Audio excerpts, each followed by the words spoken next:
मातरम, इनकलाब, भारत माता की जय, भारत माता की जय, वंदे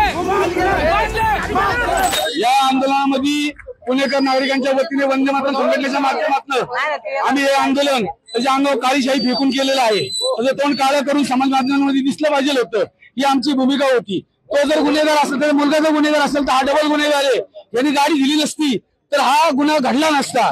आज ह्याच्यामुळे दोन निष्पाप बळी गेलेले आहेत। त्या मुलाबरोबर बार मध्ये जे दारू प्यायला होते त्यांच्याही गुन्हा दाखल झाला पाहिजे। ही गाडी यांनी इश्यू केली कंपनीने, ती विदाऊट नंबर कशी काय इश्यू केली, त्या कंपनीवरती गुन्हा दाखल झाला पाहिजे। ह्या मागणीसाठी आम्ही इथे आलो, त्याच्यावरती मोकांतरित कारवाई झाली पाहिजे। अशा प्रकारचं कृत्य करून नेमका तुम्हाला संदेश काय द्यायचा? आम्हाला संदेश द्यायचा आहे की पुणेकर नागरिक जोपर्यंत शांत आहे तोपर्यंत शांत आहे, त्यांच्या शांततेचा अंत बघू नका। अंत बघितलं तर असं हिंसक वळण आंदोलनाला लागेल। महाराष्ट्रातील ताज्या बातम्यांसाठी बघत रहा टाइम्स टुडे टीव्ही। सोबतच शेअर करा, सबस्क्राईब करा आणि बेल आयकॉन